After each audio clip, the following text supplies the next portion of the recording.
Headline news most affecting Chilliwack this week. The provincial election is not quite over as the mail-in ballot count is due on Friday, but that could take the weekend. Chilliwack is a brand new school board chair, and she has her work cut out for her. Imagine High is one of 3 new schools on the horizon. Imagine High should be open next fall. And Chilliwack Minor Sports, well, they're either on hold or outright shut down, all due to COVID. Our special guest this week is a litany of educators, Willow Reichelt, as well as Brooke, Janet Carroll, and UFE Emeritus Professor Scott Fast. All right, Chilliwack, let's get started. Breaking news and a developing story. COVID has made its mark in Chilliwack over the past week. A number of sports leagues are in a holding pattern or they outright shut down for the season. We'll have more on sports later.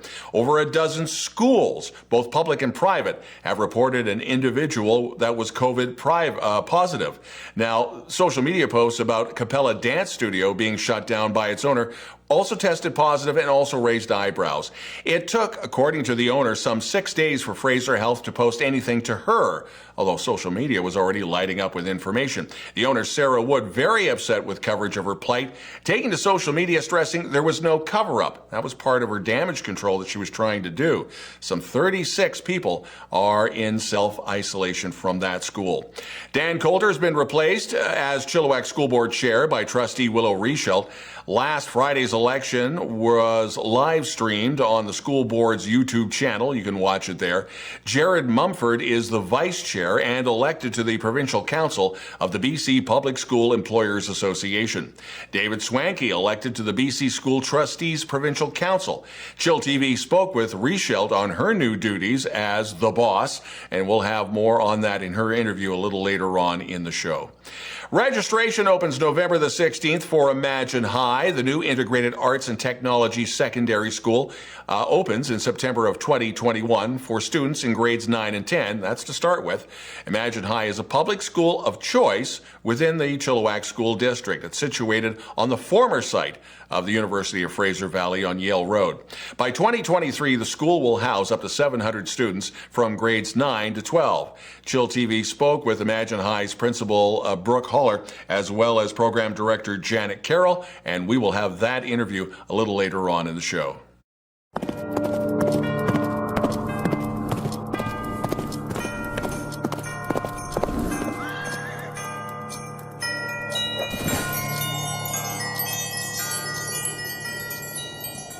While we wait for the verdict for the mail-in ballots and how they will affect some 10 ridings from the recent BC provincial election, Elections BC says there are some 5,000 mail-in ballots still to be counted for the riding of Chilliwack Kent alone. On October the 24th, the NDP's Kelly Padden and independent Laurie Thronis were literally in a dead heat for that seat. Now, Dan Coulter, the former Chilliwack School Board Chair, technically won the seat of Chilliwack proper over the Liberal John Martin, who, by the way, did concede. Coulter has been adamant that until all the ballots are counted, nothing is etched in stone.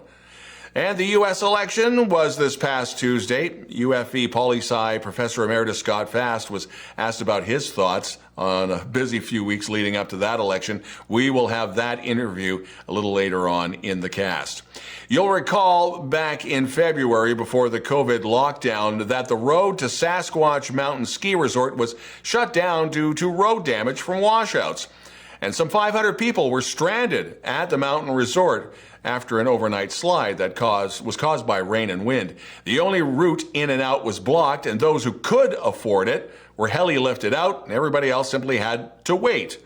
And all over in the past week, Emil Anderson finished the repaving of that road just in time for the upcoming ski season, whatever that's going to look like with the pandemic. You know the drill. Grow your Mo. Movember is the leading charity changing the face of men's health, focusing on mental health and suicide prevention, prostate cancer, and testicular cancer. There are many ways to generate awareness and fundraising for the cause. Of course, the pandemic has made this even more challenging in 2020. Unchecked prostate cancer rates will double over the next 15 years. Globally, testicular cancer is the most common cancer among men aged 15 to 39. And across the world, one man dies by suicide every minute of every day, with males accounting for 75% of those suicides. For more information on Movember, just go to movember.ca. This week was the first for drive-through flu shots at Heritage Park. The Chilliwack Division of Family Practice, Fraser Health, the City of Chilliwack, and Chilliwack Heritage Park partnering to bring you the first ever mass immunization flu clinic for our communities. That's all inside Heritage Park. The first was this past Tuesday and Wednesday. They'll do it again for 2 days next week. Just roll up your sleeves, drive inside, park for a couple of minutes, and then get your shot. Drive out, sit for 15, and then you can go home. You do have to pre-register online. After 2.5 years of planning and construction, BC's first congestion-based variable speed limit system on Highway 1 between Abbotsford and Chilliwack is now in operation. The electronic signs are from the Sumas Bridge to Prest Road. And coming up, we talk education on a number of different levels with some interviews that we have here at chillTV. How's it going, everyone? My name is Josh Bohr, and I'm the Volunteer and Fundraising Coordinator here at the Salvation Army Care and Share Center. And I want to talk to you about the upcoming Christmas Kettle campaign. Yes, it's coming back at the end of November here. And I think it gives us a unique opportunity to end 2020 on a little more of an uplifting, hopeful note. This pandemic, I get it, it's a cliche, but it has left us more disconnected from our community and each other than ever before. And I think the kettles offer us a chance to reconnect. Again, with each other, but also with the broader community. So whether you are an individual or a family or a small business, hosting a kettle is a chance to get out there and see people you maybe not have seen for a long time, spread some Christmas joy, and have a heck of a lot of fun. You can sing badly, you can bring an instrument. It's just a great, great time. So if you're interested, reach out to me. Volunteer at salvationarmychilliwack.ca. Let's spread some hope this Christmas season. chillTV's News of the Week, and we are speaking with Willow Reichelt, who is now the new school board chair for the Chilliwack School District. First off, congratulations. And I guess your learning curve when you started was this. Now your learning curve is this, I would think. Yeah, I spent all weekend poring over Robert's Rules of Order. Yeah. Like I read through the whole brief version, then I ordered the full version, spent a whole bunch of time reading that. I watched a whole bunch of videos. So I was prepared last night for my first job chairing the main meeting. Although I have chaired the in-camera meetings before when I was vice chair, but it's more pressure when you're on TV. And let's get right at it with COVID. A number of Chilliwack schools, as well as other organizations now dealing with COVID-19. Welcome to your first controversy as school board chair. What is next? Do we simply wait on Fraser Health? Because Fraser Health right now is under the gun from a number of parents saying we're not getting enough information. Is that the case with the school board as well? Are you kind of hoping for more coming down the pipe? We are concerned about the speed with which the contact tracing has been done. So we have been assured by our superintendent that the thoroughness of the contact tracing is very, very good. The speed with which it's happening is obviously a concern because we don't want there to be a week interval, a whole week between when someone's diagnosed with COVID and when contact tracing letters go out. We did pass a motion at the board meeting last night to send a letter to the minister, to Fraser Health, the Minister of Health, the Minister of Education, Fraser Health, and to basically say, can we please speed up the timeline for contact tracing, because that is an issue. It's important to point out that although we have a lot of schools that have had exposures, so 10 of our schools, I believe, as of last night, it was 10.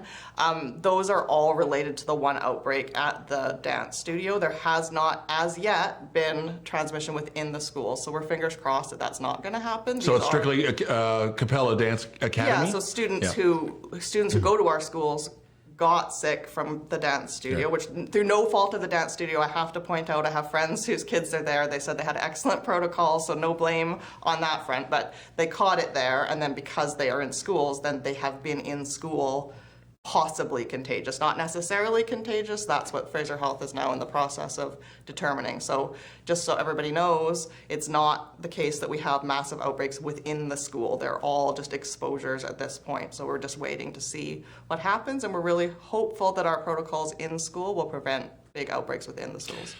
Recent conversation with the superintendent, and I get the impression that there is some frustration that when parents receive these letters from Fraser Health or the school district, media finds out first from social media. Have you put out a letter to parents saying, please refrain, or because it's literally genie out of the bottle? Yeah, I mean, it's a little bit of a hard call there because obviously what happened was that some parents who got diagnoses told people, which I think is the right thing to do. If I had COVID or my kids did, I would probably tell people that I know, right? At the same time, we do have to respect privacy, and that's partly why Fraser Health insists that we go through them and all of that, because we don't want people, we've already seen a bit on social media, people blaming people who had COVID. It's nobody's fault. This pandemic is really contagious, and the longer it goes on, the more of us, unfortunately, are going to be exposed to it, and we're really hoping to slow that down until there's a vaccine, but as long as you're being careful, you could still catch it, and it's not your fault. So we don't want people to get blamed for having it, and that's partly why we do the letters that are a little bit more vague at first, and then only inform the people, that really are at risk of catching it more specifically. So I think that's important to know, but at the same time, if you do have it, I would tell my friends, so it's just hard to strike that balance a little bit. Off the top, you mentioned Robert's Rules of Order with tongue-in-cheek, but Trustee Mumford had put forth, I guess it was some type of motion which made it, ironically, to social media, about what he would like to see as far as code of conduct, which, ironically, a lot of people were jumping on social media saying, that is Robert's Rules of Order.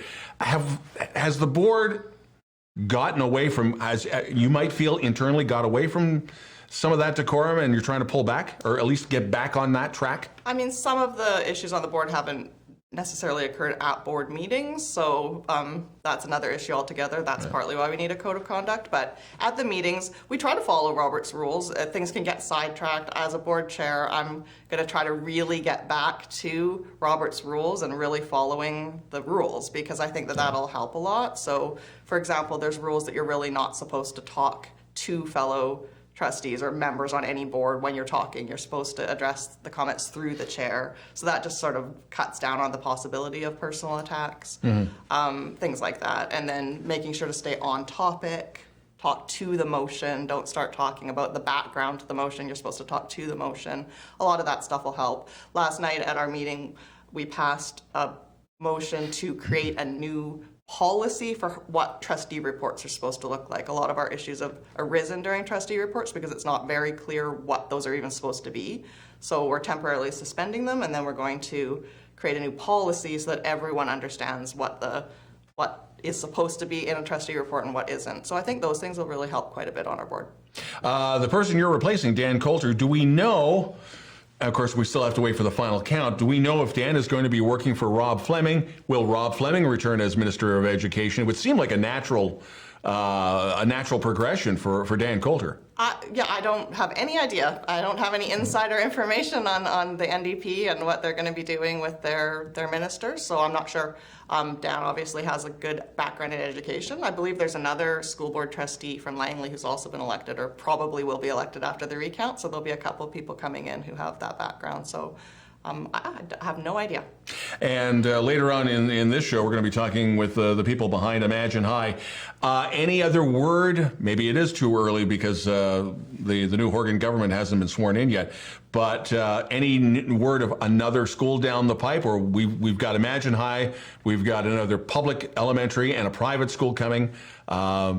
Is there anything else on the back burner? Well, we do have some additions that have been approved. So the Vetter Elementary addition and the GWG addition. So those are quite large additions with, sorry, I don't have it in front of me, but like 8 classrooms, I think, at Vetter Middle, which is almost as big as some of our smaller elementary schools, and quite a large addition at GWG as well. So that will really help. We do have a problem in Chilliwack where we actually have a really difficult time getting land because almost all of the flat land is in the ALR, and you can't build a school on ALR land. So we're having to make schools bigger when ideally what we'd rather have is a separate school. And you could always get into the argument about portables, and yes, that gets testy. Why we don't want portables is that they're very expensive to maintain, and having to buy portables comes out of the district operating budget. So that's money we would normally spend on EAs or all of the other things we spend on in the district, whereas if you build a new school, that comes out of capital funding, which is separate and comes from the government. So we don't want portables, we want schools. Willow Reichelt, the new school board chair, welcome to your new job. Thank you. And you're welcome here anytime. Thanks. And you're watching chillTV's News of the Week.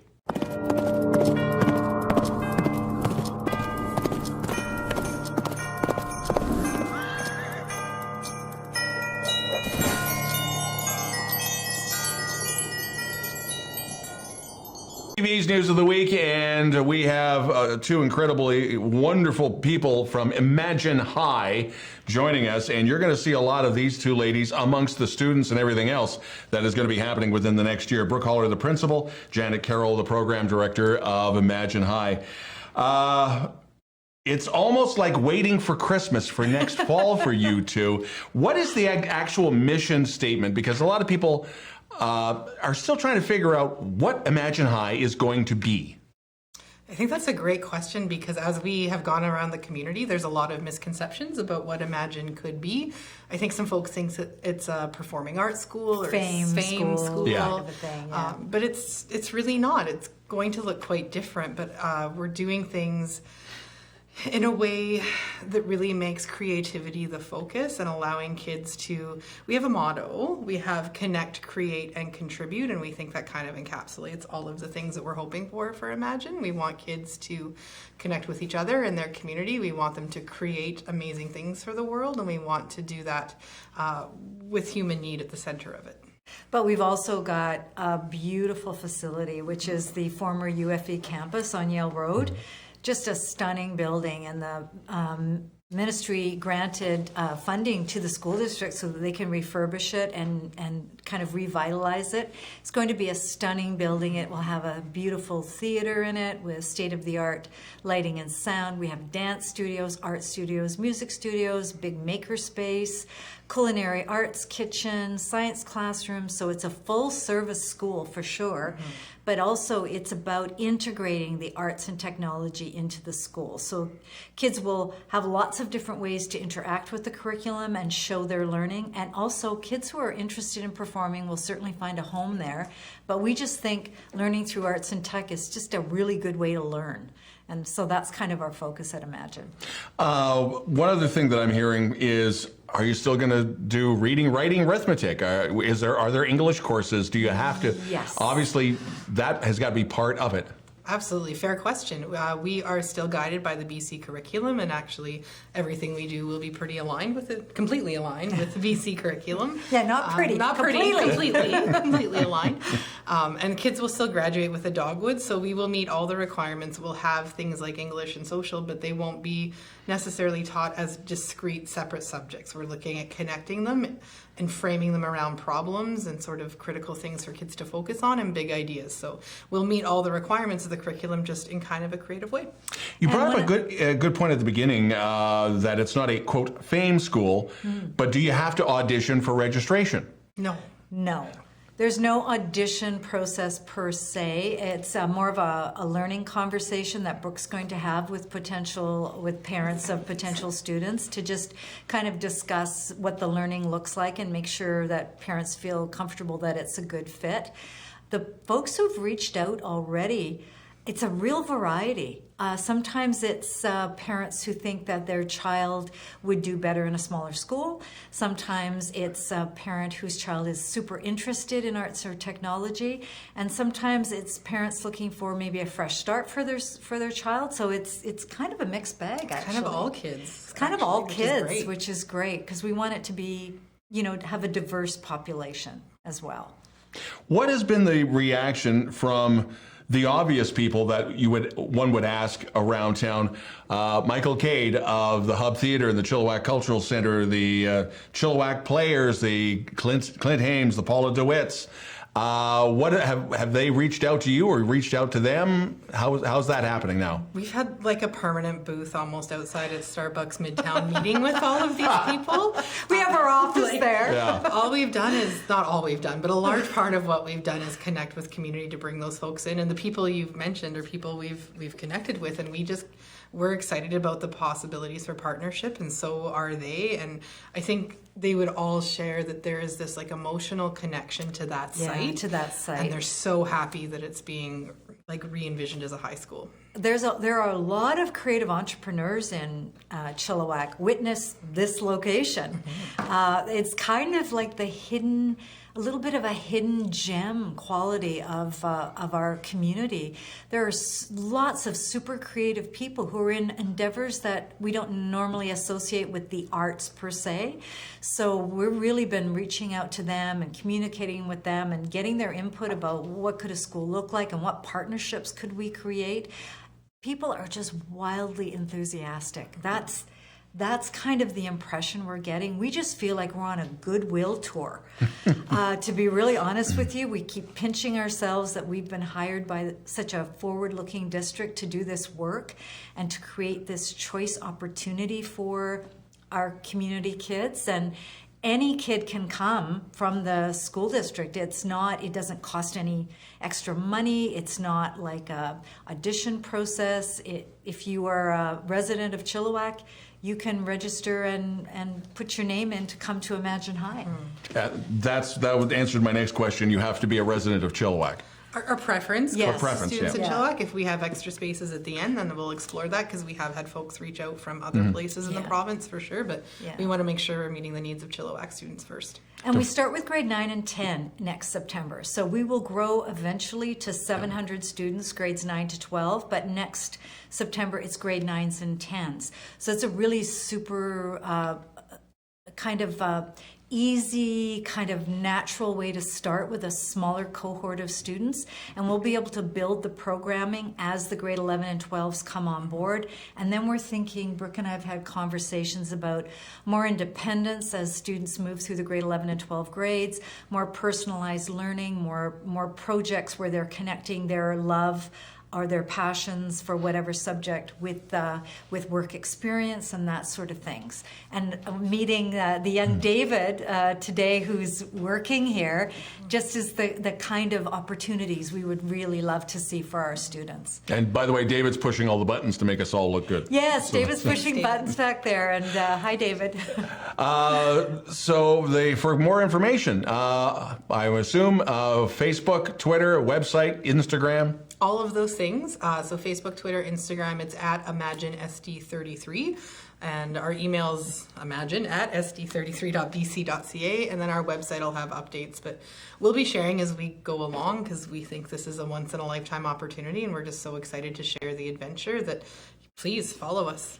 We want to teach all the subjects to all the kids. We do. We're so enthused about what's going on, and we just welcome the opportunity to share the message. So thank you for having us today. Brooke Holler and Janet Carroll, thank you. And less than a year away from the big Christmas present. Yeah. Thank you. Thank you. And you're watching chillTV's News of the Week.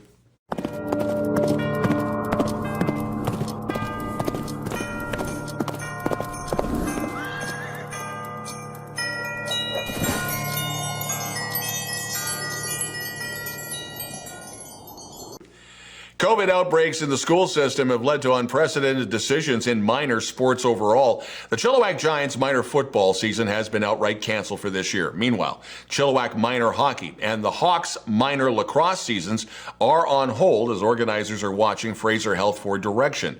Chilliwack FC, that's minor soccer, they're still kicking, they're still playing for now. Even though the 2020 NHL draft took place earlier this summer, NHL Central Scouting has already released its initial players to watch list for the 2021 draft, and there are 8 BC Hockey League players on that list. One of them is Ayrton Matino of the Chilliwack Chiefs. He leads the team in scoring. He previously played for St. Michael's of the Ontario Junior League, where he spent a couple of years. Last season, he led his team and finished third overall in the OHL with 79 points in 48 games. He also was named a second-team All-Star. He is committed to Clarkson University for next season.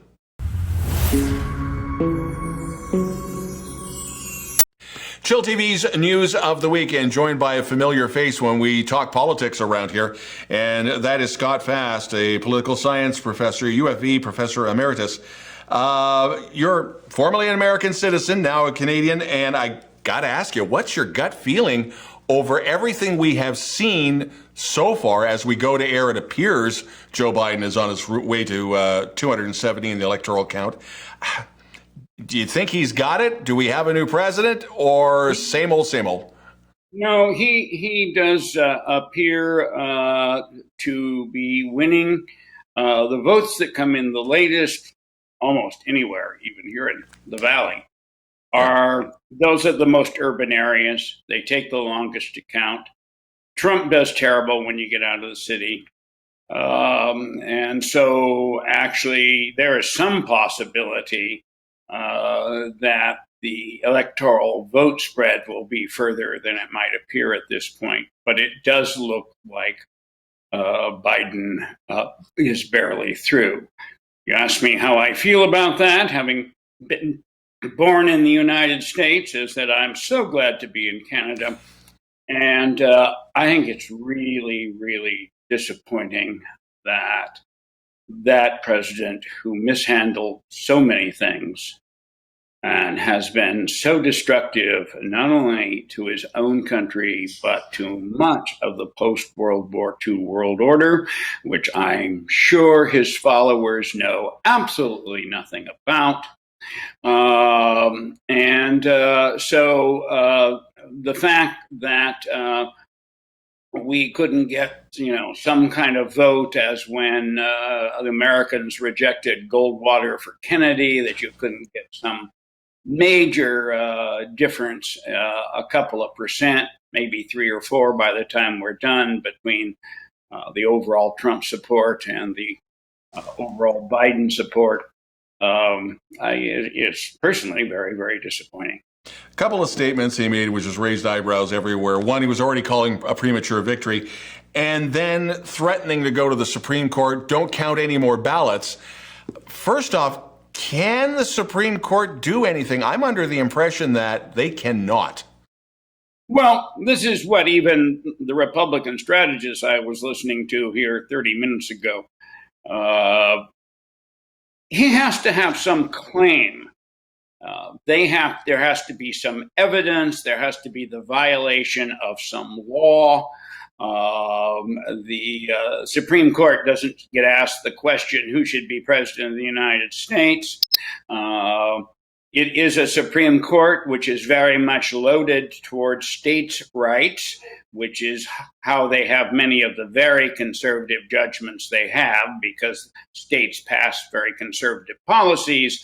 And then when asked, is that within the context of the American Constitution, they more often than not, and particularly if the politics leans the right way, go for states' rights. That's a longer story, but it's a true one. There has to be some claim. There's some evidence of fraud, or there's votes yet not to be counted, or there's evidence that votes were dumped. Of course, these are going to be heard in state courts first, and then they're going to be heard in the Supreme Court. Now, in 2000, George Bush Jr. would have never ever been elected president of the United States, except that the Supreme Court of the United States overruled the Florida Supreme Court, which had ruled that some series of ballots should be counted that weren't counted during the kind of screw-ups on Election Day. And by not allowing those to be counted, it put Florida's votes went to Bush. And by all accounts, by virtually any political scientist, that was an election that was stolen by the Supreme Court. And that was the dangling chit, was it not? Yeah. Absolutely. Yeah. Absolutely. And what was interesting, I did my undergraduate work in the United States and did a lot of American constitutional law and taught constitutional law here. And that was a really corrupt judgment, because they'd always ruled states' rights, states' rights, states' rights. And then it turned around that when the Florida Supreme Court said, oh, yeah, those got to be counted, they said, well, we'll overrule. The irony is that the stock market has done fairly well in light of what happened on Tuesday night. The Republicans still have the Senate. The Democrats have the House. The economy is moving along no matter what Trump says. Is it, dare I say it, business as usual? And there wasn't much for violence, relatively speaking. Well, the evening is not over. The claims have not been made. At least Trump has not been declared president of the United States yet. The lawsuits haven't been dismissed or heard, depending on how it goes. that might do the United States a favor. If there was all of a sudden a one shot, okay, Biden won, then, who knows, the white boys would have come out of the woods and who knows what would have happened. But on the other hand, this is getting strung out in so many stages that I think it's going to slowly deflate the balloon of, I'm sure they'll go on believing till the day they die that this was stolen from them by the liberal establishment. Scott Fast, UFE Professor Emeritus of Political Science. We're definitely going to have more conversations of this. And then, of course, this coming Friday, we start finding out, if we do find out sometime this weekend, about the BC elections with the ballots. So you and I will be speaking again very, very soon. As always, it's a pleasure, sir. Thank you very much. Scott Fast, UFE Professor Emeritus, Political Science, and you're watching Chill TV's News of the Week.